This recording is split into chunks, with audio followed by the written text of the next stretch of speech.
ओम सदाशिवसमारंभां शंकराचार्यमध्यमाम् अस्मदाचार्यपर्यन्तां वन्दे गुरुपरम्पराम्। ओम सहना भवतु सहनौ भुनक्तु सह वीर्यङ्करवावहै तेजस्विनावधीतमस्तु मा विद्विषावहै। ओम शांति शांति शांतिः।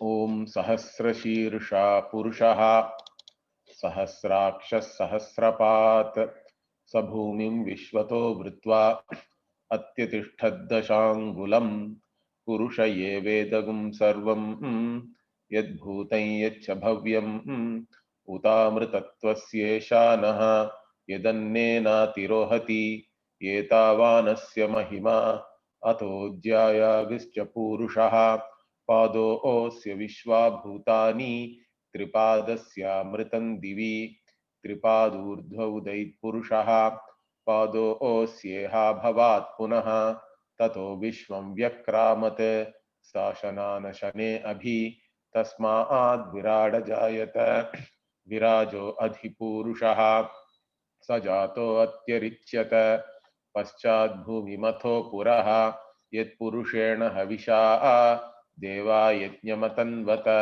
वसन्तो अस्यासीदाज्यं ग्रीष्म इद्मः शरद्धविः सप्तास्यासन् परिधयः त्रिस्सप्त समिधः कृताः देवा यद्यज्ञन्तन्वानाः अबद्धन् पुरुषं पशुं तैयज्ञं बर्हिषि प्रोक्षन् पुरुषं जातमग्रतः तेन देवा अयजन्त साध्या ऋषयश्च ये तस्माद्यज्ञात् सर्वहुतः संभृतं पृषदाज्यं पशुगुस्तागुश्चक्रे वायव्यान् आरण्यान् ग्राम्याश्च ये तस्माद्यज्ञात् सर्वहुतः ऋचः सामानि जज्ञिरे छन्दागुंसि जज्ञिरे तस्मात् यजुस्तस्मादजायत तस्मादश्वा अजायन्त ये केचोभयादतः गावो हजज्ञिरे तस्मात् तस्माज्जाता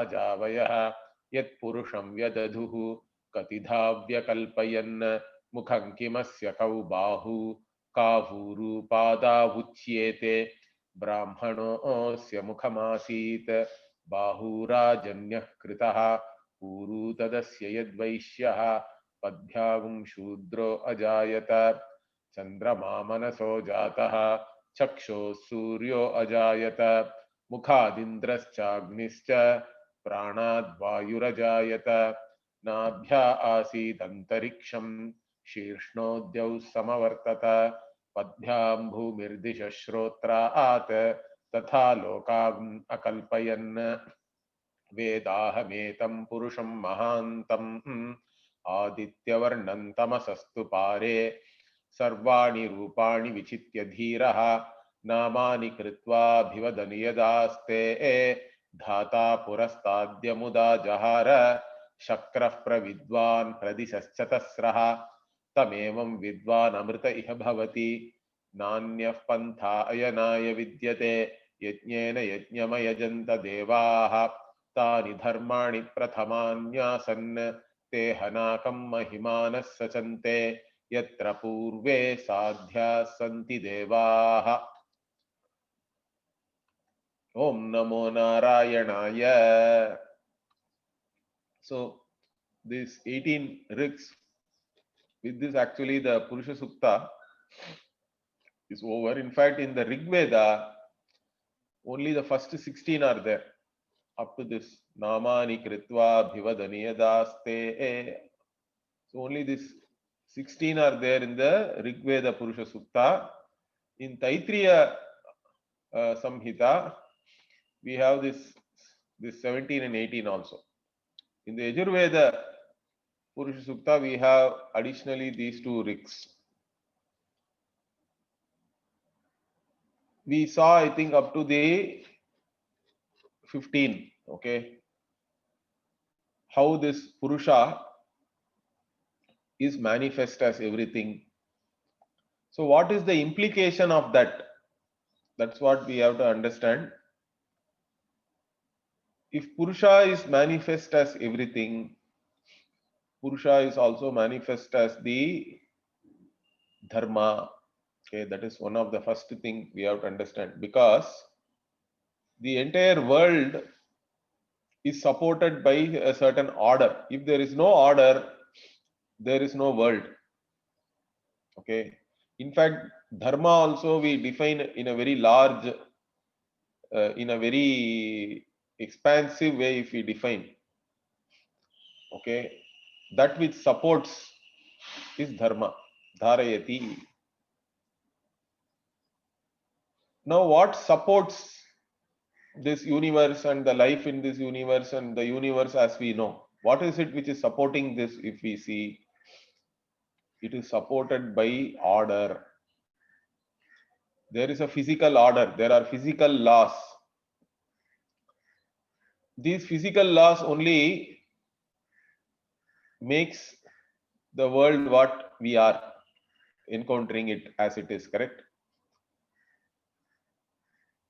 All the planets are all moving based on certain laws. There are different forces are there. All of them are operating in keeping with certain laws.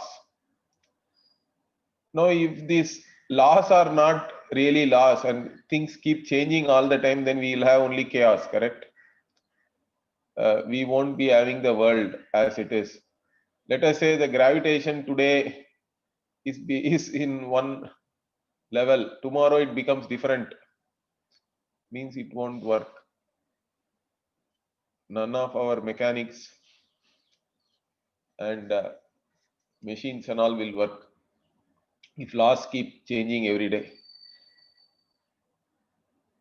So there is a physical universe and a physical laws are there. Along with that, we also have, if you take science in general, chemical laws are there, biological laws are there. All these things are part of the order. Then there is also physiology also is there. There is a physiological order is there. That's why if you test something in a mouse or a rat, you can then go to human testing also, correct? Because organs are there everywhere. The physiology is similar. So there is an order there. There is also a psychological order, even though psychology is not very easy to study. Some people don't accept it even as a pure science. But there is a certain psychological order, given certain background and stimulus, certain people will behave in certain ways. This also is part of the order. Then there are moral laws are also there. There is a moral order, which is what normally we say is dharma, correct? When we say dharma, we translate it as righteousness. Means you have a certain matrix of values according to which you have to act, because you have been given free will. There has to be a certain matrix of values based on which you can use the free will. Of course, whether you use it or abuse it or disuse it are all dependent on the matrix of values only. If you do something right, then you are in keeping with dharma, in order. You are in harmony with Bhagavan. If you do something wrong, then you are doing it only because of your own likes and dislikes. There only the ego is there. And even though you know something is wrong, you do that. And then you face the consequences for that, because we say that every action has both drishta and adrishta phala. So two results are there for every action. And whenever we do something wrong, both drishta and adrishta, although many times we do something wrong only for drishta phala, okay, but even the drishta phala, whatever immediately you think you will gain, whether it is money or something, okay, power. But even though you may gain that, along with that you are also having drishtapala like fear, guilt, etc. also you are gaining, because you know that you have done something wrong. And then along with that you are also going to gain adrishta, which is papa. So whenever you do something wrong, you go against the values, you are gaining adrishta, which is papa. So both drishta also you have fear, guilt, adrishta also you have papa, which is going to fructify later as unpleasant experience. So doing adharma is a bad bargain for you. That is something one has to appreciate. If you appreciate that, you have understood the value of values, you have to assimilate that, and then based on that, you can really use your free will and do the right thing, or at least try to do the right thing always. Sometimes there are dharma sankata, there are some confusions. See, even in that, because the samanya dharma everybody knows, but vishesha dharma there can be some confusion. Specific situation, specific place and time, given what is your role, etc., some clarity may not be there. But even in such cases, as a human being, you have the responsibility to know what is right or wrong from others who know better, correct? Your own elders, your gurus, those who are interested in upholding dharma, from such people you have to take advice. And you have the responsibility to know what is right and wrong. Ignorance is never a defense, even in a court of law. You cannot go to a judge and say, I did not know this is the law, so I committed a mistake. He will not accept that. He will still convict you. Correct? Ignorance is not a defense even in normal court of law. So ignorance is never a defense, in fact. So one has to do the right thing in spite of one's likes or dislikes. If you are able to do that, if you are free enough to do the right thing, you are mature. You are not under the spell of your likes and dislikes. You are not a slave to your likes and dislikes. You are really a master then only. In fact, that itself is a success, Bhagavan says. Swakarmana tamabhyarcha siddhim vindati manavaha. So in our tradition, success is not just fulfilling all your likes and dislikes. That way nobody can be successful. In fact, everybody is a failure. That criteria itself is wrong. So our criteria is different. When do you become successful? You become successful when you are able to do the right thing in spite of your likes and dislikes. So you are the master of your likes and dislikes and not a slave of your own likes and dislikes. So that is the important thing. So now why did I even talk about all these things in this context? Because the Varnashrama Dharma is the Vishesha Dharma for us. Of course, Samanya Dharma like Satyam, Ahimsa, all these things are there, known to everybody. But there is also Vishesha Dharma. Now, the Varna part is a controversial part. Predominantly, it has been birth based. There is a reason for that also, because birth based, then your Varnashrama Dharma is easy to identify.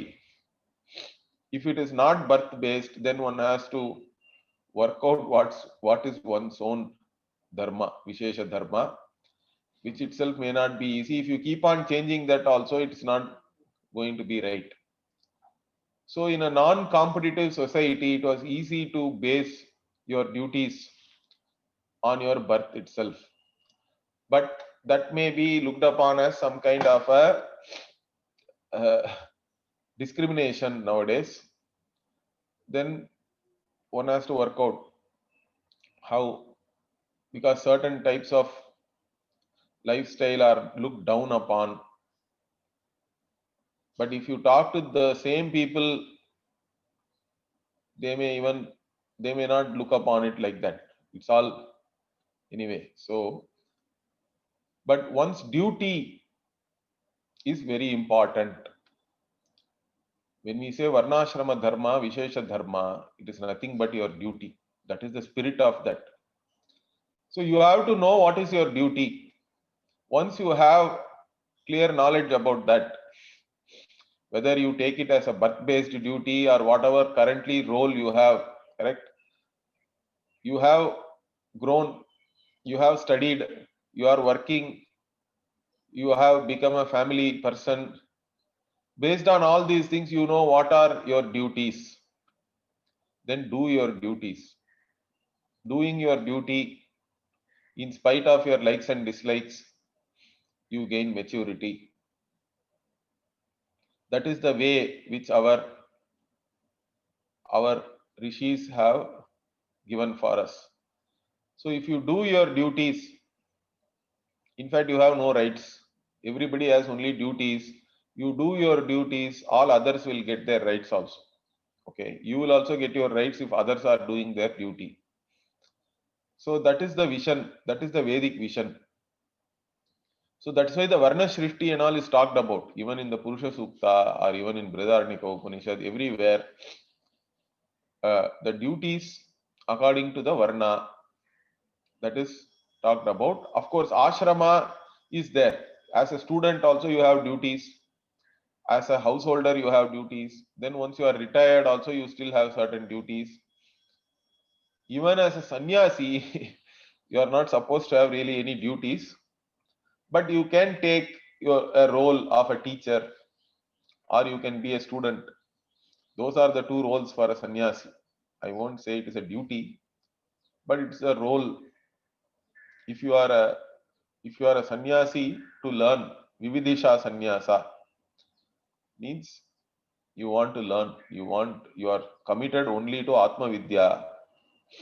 Therefore, you have simplified your life. You have voluntarily given up all other roles, and then you become a student. Or you are Vidvat sannyasi, you already know, still you have taken a lifestyle of sannyasa for its simplicity, but still you can be a teacher. Of course, you can be a teacher only when somebody asks you to teach. That is our tradition also, correct? Unless you ask, this knowledge cannot be given. In fact, it's not something we can go on the road and preach. You have to ask. That's why Krishna also never taught Arjuna. Arjuna and Krishna have been together forever, correct? They were cousins, friends. They were enjoying each other's company for a long time. But Krishna never taught Arjuna Bhagavad Gita before. But only when Arjuna said, I am your Shishya, Shishyasteham Shadhimam, teach me, please, I am your Shishya. In fact, Arjuna assumed that he is qualified enough to receive this knowledge. So he confidently says, even though he is confused, he says that also. Okay, so I am confused, so please teach me, but I am qualified to know. Then Bhagavan thinks that he is qualified, so that's how the Bhagavad Gita started. So one has to be clear about one's duties and do that in spite of one's likes and dislikes. That is the success according to our tradition. Now, why do we have to do all these things? Why do I have to do my duty in spite of my likes and dislikes? Means there is a further, that's why that is only first part, okay, where what we say as chitta shuddhi. So when you do the duties as per your likes and dislikes, the maturity you gain indicates that you have a pure antakarana, internal organ, mind. So what do we mean by purity of mind? To define purity of mind, first we have to say understand what is impurity of mind. So our psychology is very simple. Our psychology is what? Everybody is subjected to likes and dislikes. And likes and dislikes only is modifying, okay? It is metamorphosing into different things. Because if your like is not fulfilled, it causes pain. Pain means pain will manifest as anger. If whatever you like is there with somebody else, then the likes and dislike will metamorphose into jealousy, because whatever you like, you do not have, it is with somebody else. Whatever you like, even if you have, you get pride. Pride also is a problem. Okay. Or you are ready to do something wrong to fulfill your likes and dislikes, means you have greed. So anger, greed, jealousy, pride, leading to delusion. All these things are there. These are all our problems, in fact. Shad ripuhu. Vairinaha, Bhagavan says, they are all your enemies.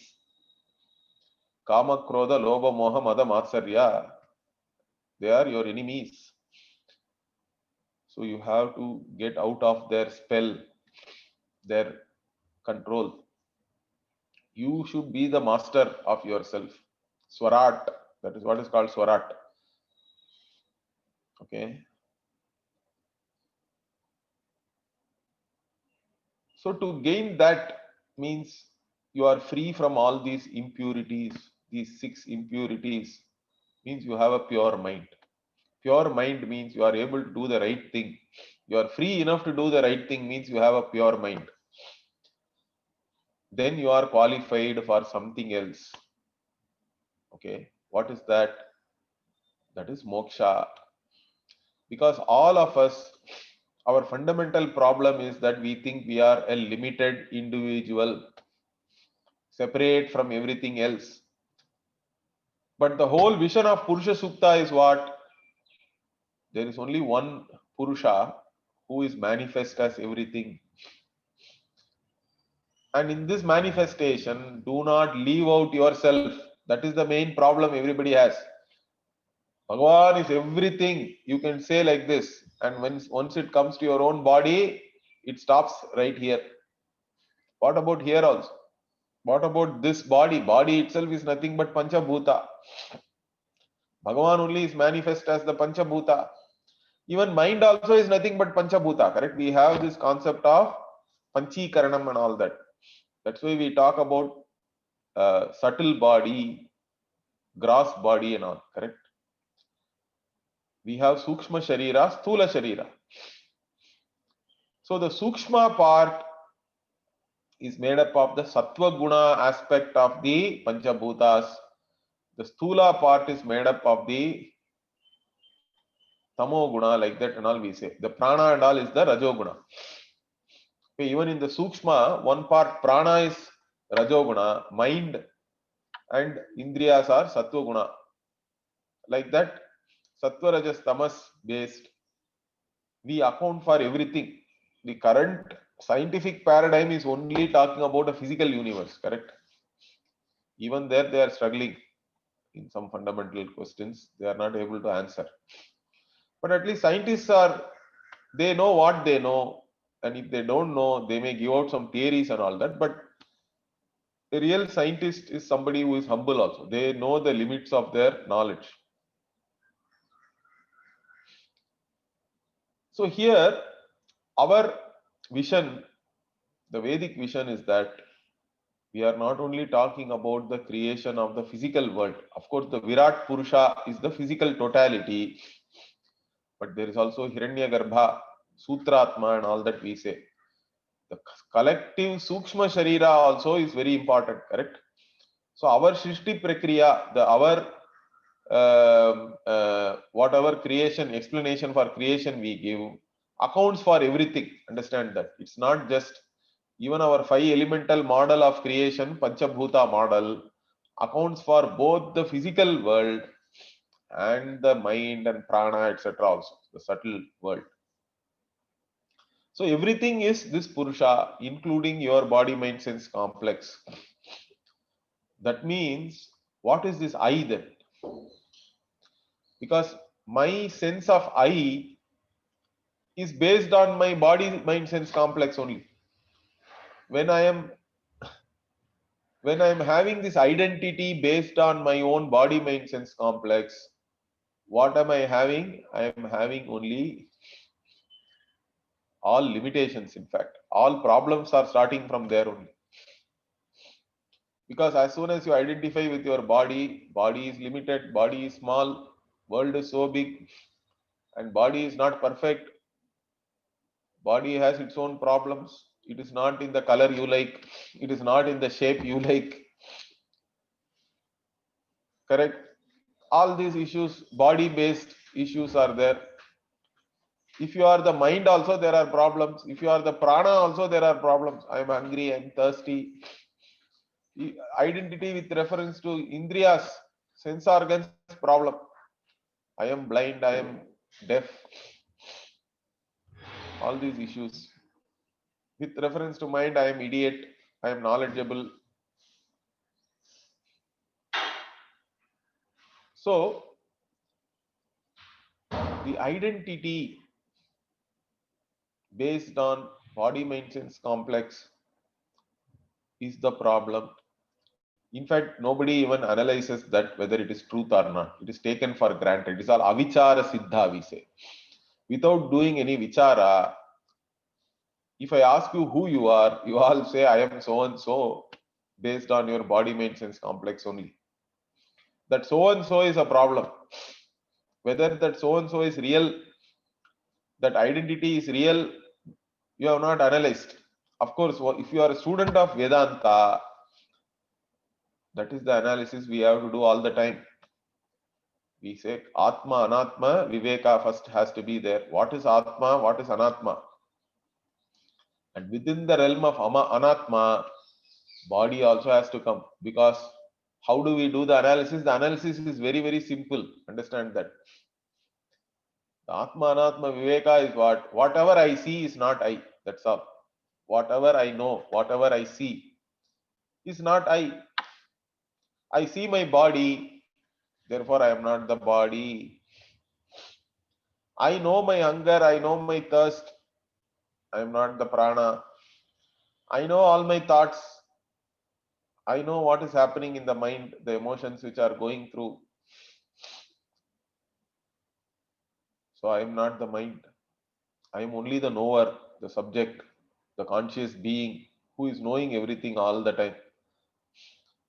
So all the identity I have with reference to other things like body, mind, sense complex. In fact, the body, mind, sense complex themselves are changing all the time, correct? When you were a child, your body was something. Now the body is different, correct? With all this, these things were not there before. So how can you have any say this identity based on the body is real? Because it's all the time changing, correct? It cannot be satyam. How do we understand satyam? Yad rupena yan nishchitam bhavati, tad rupena tanna vyabhicharati iti satyam. Bhashyakara says beautifully in the Taitriya Bhashya. You have ascertained something as this, correct? Yad rupena yan nishchitam bhavati. You have definitely ascertained that this is this. Once you have ascertained as this is this, it never changes. It is like that only always. Now, can you say about that about your body? No, body keeps changing. Mind is all the time changing. Your indriyas are all changing. They are not functioning the same way also. They are not the same, in fact. Each and every minute, everything is undergoing change. Then what is the invariable constant in all these things? Is that I am the conscious being who is aware of all these things. In fact, in each and every cognition, we miss the obvious. What is the obvious in every cognition? We are only focusing on the cognized object. But what about the cognizer, the subject? The cognized objects are all changing. Correct? I see I see this laptop. I see this hill in my virtual background. So laptop consciousness is, hill consciousness is, tree consciousness is. Like this, cognized objects can keep on changing. But in each and every cognition, what is the invariable? Consciousness is invariable, correct? The object is changing. I see a tree, tree consciousness is. I see a hill, hill consciousness is. I see a field, field consciousness is. So you remove hill, you remove tree, you remove the field. In each and every cognition, consciousness is the invariable. That is you. Consciousness is you. You are that conscious being who is invariable in every cognition. Even your individuality can change. In waking world, you have one individuality. In dream world, you can have a totally different individuality. So your individuality also comes and goes. Understand that. So don't take it too seriously. Individuality is coming and going. It's not Satyam. It's only Mithya. Whatever changes, it's all only Mithya. It cannot be Satyam. Correct? That means I am is Satyam. Because I am as a conscious being, I am alone, you can say. Who are you means I am.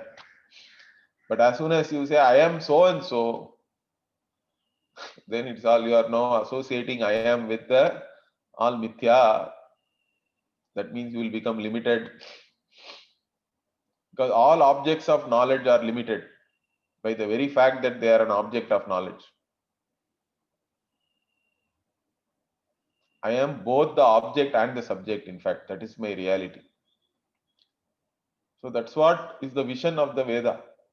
Even in the Purusha Sukta, what we are understanding here, everything, all the Nama Rupas here, all the names and forms are all nothing but appearances in one Purusha, one Satya Vastu. And that is what I have to know, in fact. Correct? That is what is my reality. My reality is not different from the reality of Purusha, in fact. The word Purusha itself we analyzed, correct? In the first class, if we go back. If you understand the word Purusha properly, the entire Vedanta you can understand. So here, Vedahametam Purusham Mahantam. Okay, Veda, Aham Veda, Vedmi, I know. So this is the Jnani is talking about one's own jnana here. Swanubhava. Okay. So I know this Purusha. What kind of Purusha? Mahantam. Mahantam in English simply you can translate great, supreme, and all that.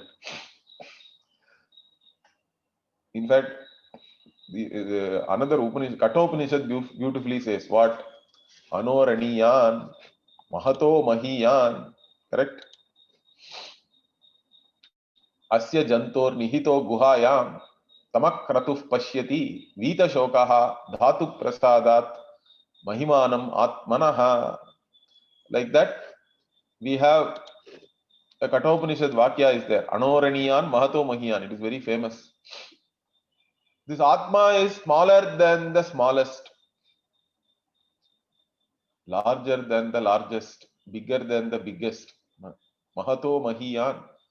That is the glory of this Atma. How can you say that? Is it not contradictory?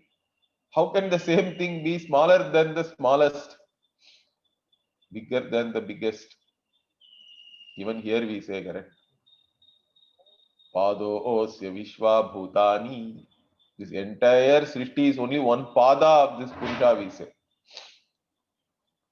Atyatishtat dashangulam also we say. It is still further, 10 fingers further away, or 10 inches more. Whatever you may conceive of, it is still 10 inches more than that. It is more than whatever you can conceive of. That is the greatness of this Purusha. Mahantam means what? That which is not subjected to space time, because all measures of greatness we have are with reference to space and time, correct? How big something, how long it is in terms of time, or how big it is in terms of space. That's how we see what is Mahanta and all that. Whatever is Mahat. But Atma is beyond space and time. In fact, the very space-time is there in Atma. Space itself manifests out of this Atma. Correct?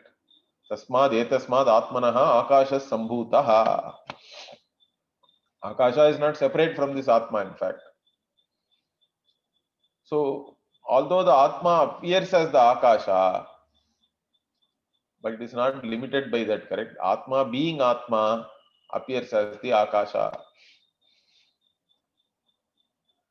It never loses its nature.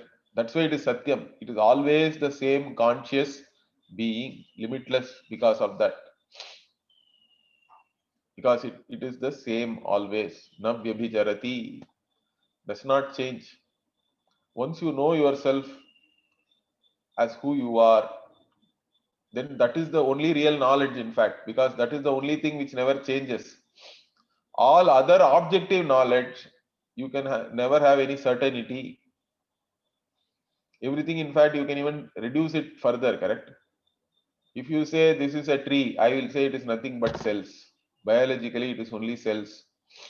Chemically, it is only some whatever elements, periodic table and all that. Or first we can say they are all some kind of compounds, elements, then atoms or molecules and atoms, subatomic particles, like that you can keep on going. After that, they don't know what to say. The consciousness is the basis of everything, correct? So they have to come to that at some point in time. Some people are talking about it already, okay?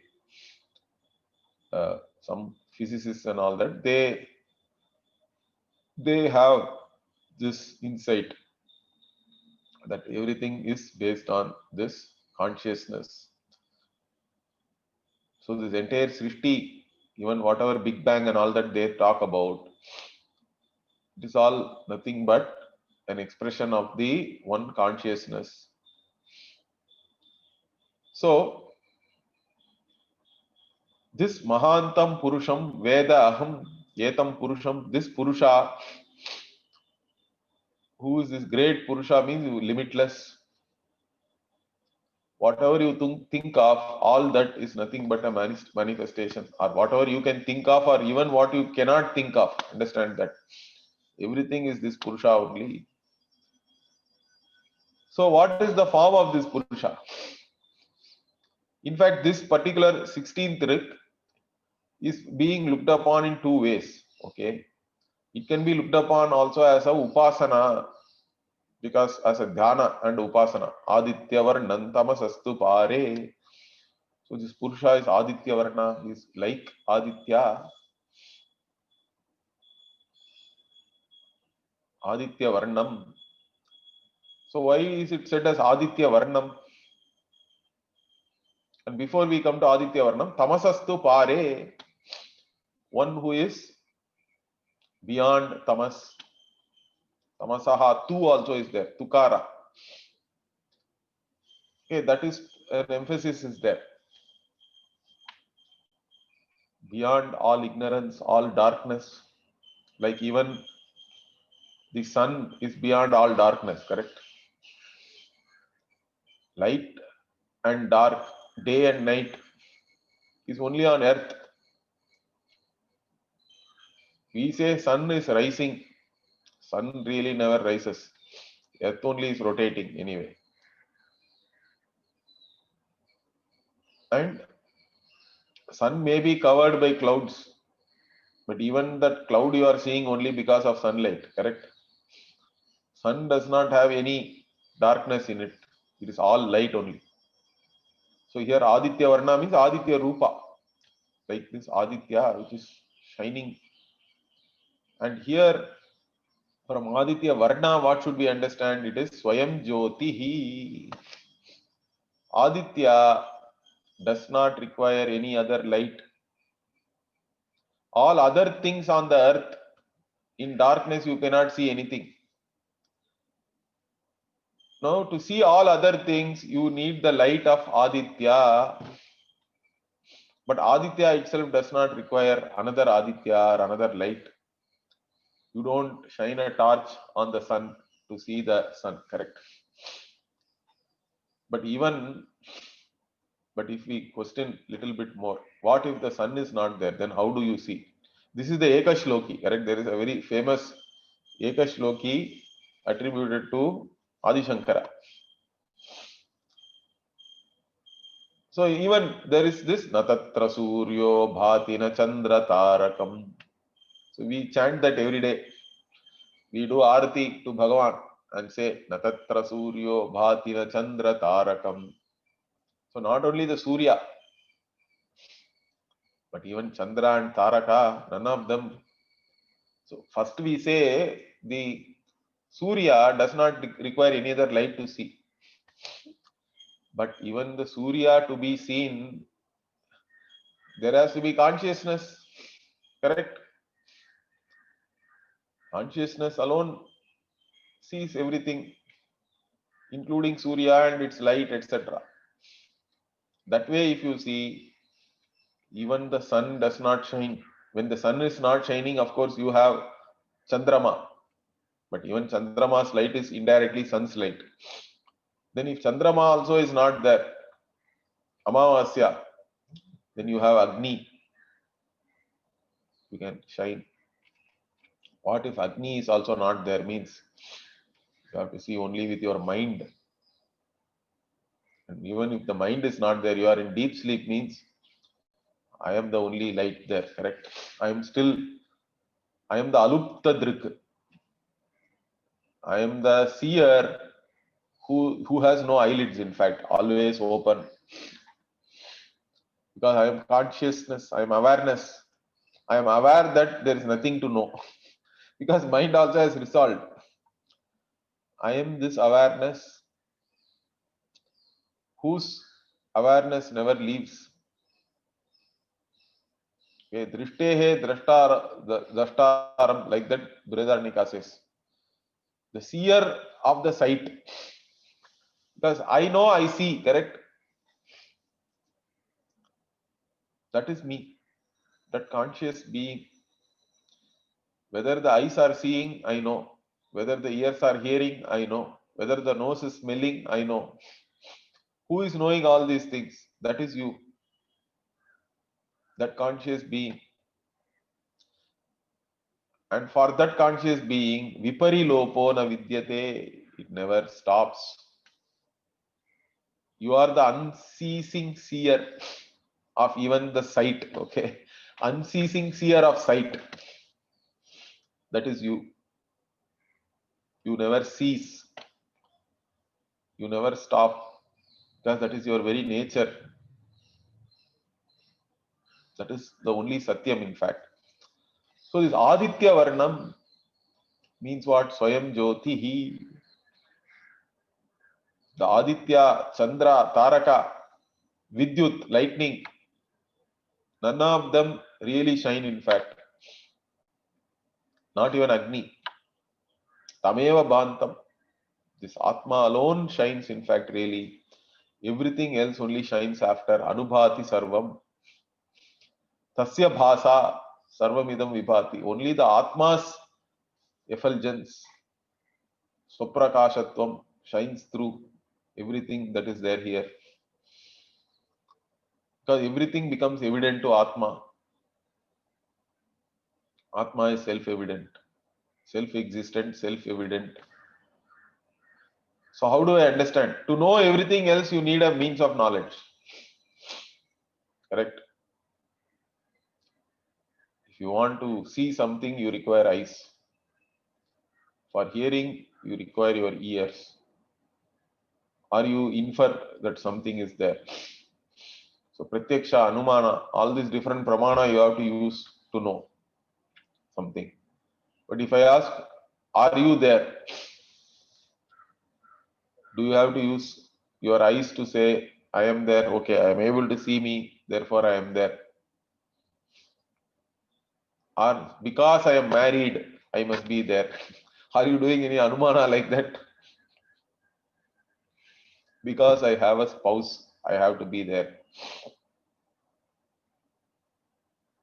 No, you don't have to use any means of knowledge to know yourself, because even the operation of any means of knowledge implies the subject being there. You are the eternal subject. In fact, the status of being a subject also is only with reference to object and means of knowledge and all that. If none of them are there, you are what you are. You are as you are. That is your nature. You are just a conscious being. That's it. Even the status of being a subject is relative. It comes and goes. That is you. That consciousness alone shines. Everything else is only shining after. Aditya Varnam. And that consciousness is beyond all ignorance, because even ignorance itself is lighted up only by that consciousness. I know that I know. I know that I do not know. Therefore, you are neither knowledgeable nor ignorant. Understand that. You are the one who is lighting up knowledge also. You are the one who is shining on your own ignorance, or whosoever ignorance it is. Because Atma doesn't have any knowledge or ignorance. It is always with reference to a mind only. So both knowledge and ignorance are also are also known only with this consciousness, this awareness. That is you. Like I gave you this analogy, correct? Even you may say the cloud is covering the sun. Ignorance has covered this Atma Swarupa. That's why, as an ignorant person, you have to know no. You have to destroy this ignorance. But even the very cloud which is covering the sun, you know that cloud is there only because there is sun. Otherwise, you won't know. Like that, even the very ignorance is known only because of this Atma Swarupa. This Atma is beyond all these things. Because it is Satyam. Everything else is Mithya, in fact. They are in a different order of reality. So it is always this Suprakasha Swayam Jyotihi. That is what this Aditya Varnam Tamasastu Pare. So this Aditya Varnam Tamasaha Pare Purusham Mahantam Veda Aham Yetam Purusham. And not only that, what else about this Purusha? This Purusha, okay, you know this Purusha, but what about this world? Is it something different? Somebody else has created this world or what? No. Sarvani Rupani Vichitya Dhiraha.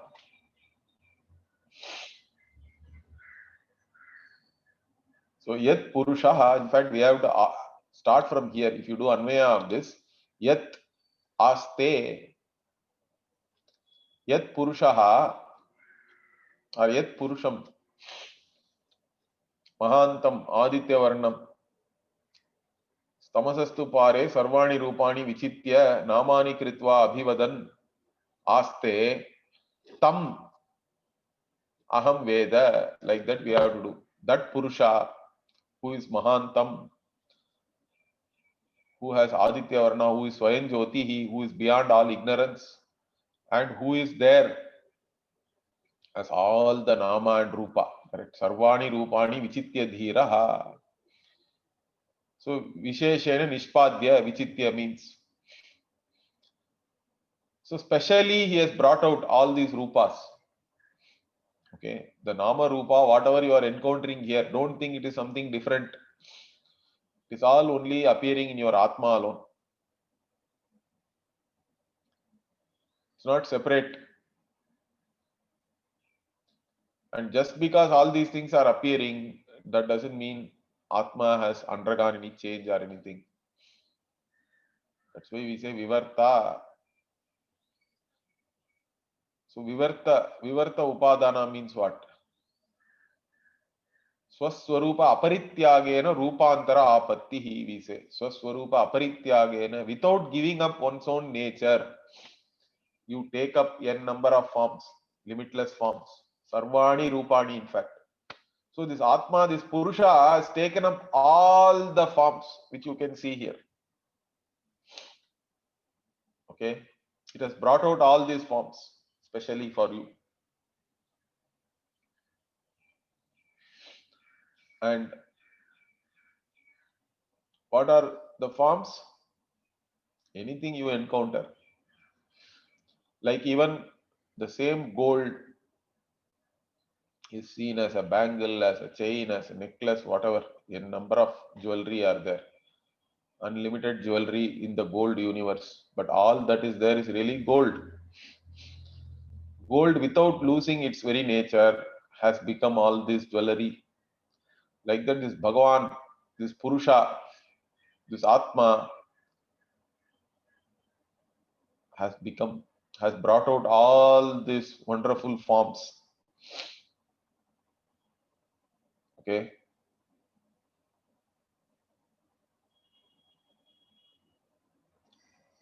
Then Nama also. Namani Kritva. So not only forms, but names. Names and forms go together, in fact. All the different names. Manushyani, Devatas, or whatever names you can think of, even all the different object names. So all the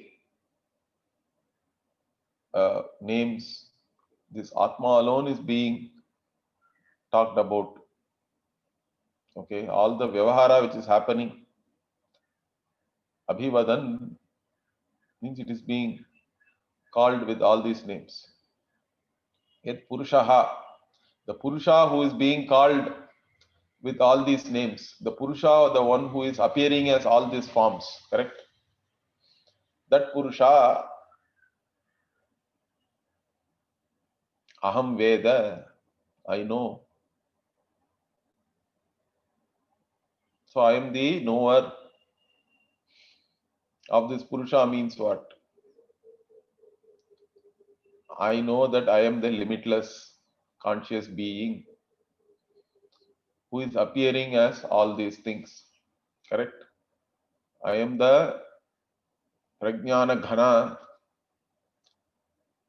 the one who is only consciousness. Nothing else is there. That's what is called Ghana. Ghana means in English they translate as dense and all that. Correct? Dense are means here basically what nothing else is there. Only consciousness alone. Okay. I am this conscious being who is appearing as both the subject and object, who is appearing as this entire world of names and forms.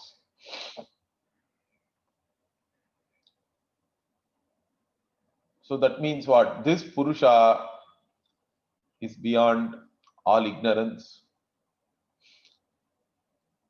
Means you have to know this Purusha. There is ignorance to start with. And the only solution for that is not karma or any yajna, although yajna is praised here, correct? This Purusha Sukta is talking about the yajna from which this whole Srishti has come out. But that yajna and karma are only for chitta shuddhi. They cannot directly give you moksha. For that you have to know yourself. You have to get rid of this self-ignorance due to which you take yourself as a limited individual, limited in all respects. Because of that perception of limitation itself, you take yourself as a wanting being, as a lacking person in every way. And out of the want only likes and dislikes are coming. And you are struggling to get rid of these limitations without understanding that fundamentally what you are seeking is freedom from all limitations. And that freedom from all limitations you cannot get by accumulating different things, accomplishing something, gaining something. Whatever you gain is again finite, limited. Any number of addition of limited things cannot make it limitless. any accumulation of finite things cannot make it infinite. So if your fundamental problem is one of limitation, you can never become the limitless by doing something, by gaining something. Then what? Can I never become the limitless then? Yes, you cannot become the limitless. The only option is you are already the limitless. Either you are already the limitless or limitation is your reality. But if limitation is my reality, if it is my nature, I should be resting comfortably in my nature, correct? But instinctively, always I am struggling. That is pointing to something, correct? That instinctive struggle to get rid of all limitations itself, what is it pointing to? It is pointing to your nature as the limitless, in fact. That's what you have to know. If you are the limitless, you cannot become limitless. You are already the limitless. You are limitless with reference to space, time, and all objects also. Deshataha, Vastutaha, Kalataha. With reference to all these things, you are limitless. If that is so, you are already the limitless. Then what is the problem means I do not know this. So ignorance is the problem. If ignorance is the problem, you have to have knowledge. And if I have to know, then I require a means of knowledge. And in this case, Pratyaksha, Anumana and all cannot help. Understand that.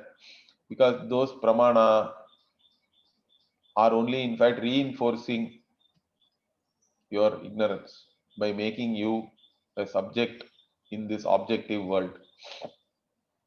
Only the Veda, Shastra has to come.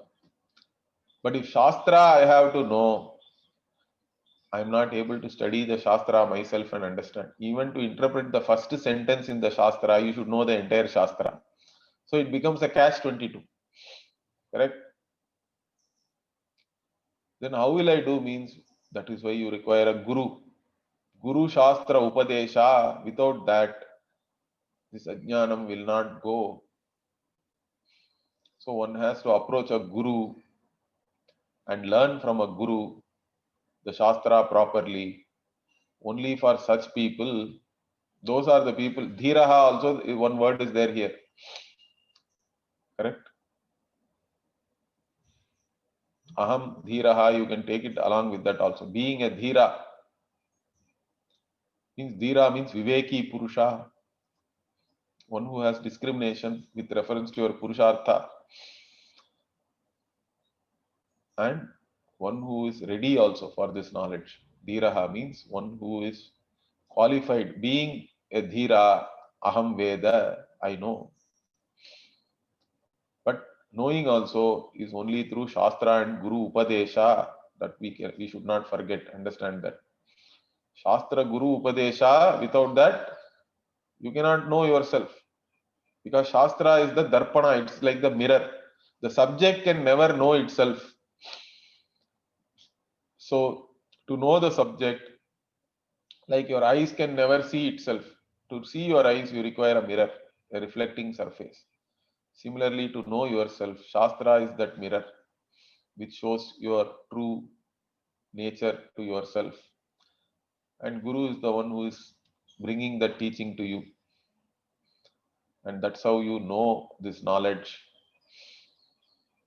So this, with this 16th Rig, actually the Rigveda Purusha Sukta is over. Two more is there. This we will see. This is the Taitriya or Yajurveda Purusha Sukta. After that we have some more, 6 more Rigs are there. These are all called Uttara Narayana. All these things we will see later. Om Purnamadav Purnamidam Purnat Purnamudachyate Purnasya Purnamadaya Purnameva Vashishyate. Om Shanti Shanti Shanti. Harihi Om Shri Gurubhyo Namaha. Harihi Om. धन्यवाद गुरुजी. धन्यवाद धन्यवाद गुरुजी. धन्यवाद गुरुजी.